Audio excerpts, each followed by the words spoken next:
न्यायालयाकडून जामीन मंजूर करण्यात आलाय। सावरकरांचा अपमान केल्याप्रकरणी सात्यकी सावरकर यांनी याचिका दाखल केलेली होती आणि या याचिकेसंदर्भातील सुनावणीला राहुल गांधी यांनी व्हीसीद्वारे हजेरी लावली। आता या प्रकरणी पुढील सुनावणी 18 फेब्रुवारीला होणार आहे।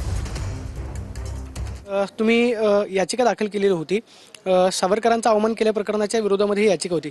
आज न्यायालयानं जामीन देताना काय म्हटलेलं आहे, कोणत्या अटी आणि शर्ती यामध्ये घातलीत का? सन्माननीय न्यायालयाने आज व्हिडिओ कॉन्फरन्सिंगद्वारे राहुल गांधी यांना जामीन दिलेला आहे आणि जामीन देताना आम्ही एक अट घातली होती की हा जो खटला आहे तो संपेपर्यंत राहुल गांधी यांनी स्वातंत्र्यवीर सावरकरांच्या बाबतीत एकही वक्तव्य करू नये।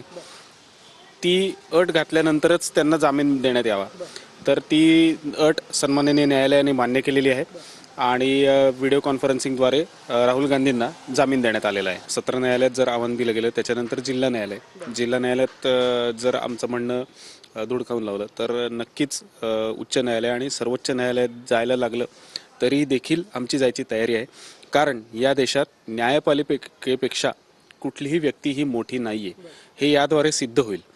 ज्या अर्थी आता राहुल गांधीला व्हिडिओ कॉन्फरन्सिंगद्वारे काय होईना यावं लागलं, याचाच अर्थ हा आहे की संविधानानुसार जी आपली व्यवस्था निर्माण झालेली आहे त्यात न्यायपालिका देखील येते आणि न्यायपालिका जे सांगेल तसं मानावं लागतं, तुम्हाला यावं लागतं। तुम्ही लीडर ऑफ ऑपोजिशन असा, पंतप्रधान असा, गृहमंत्री असा, पण न्यायालयाचा तुम्हाला अवमान करता येत नाही, टाळमटाळ करता येत नाही।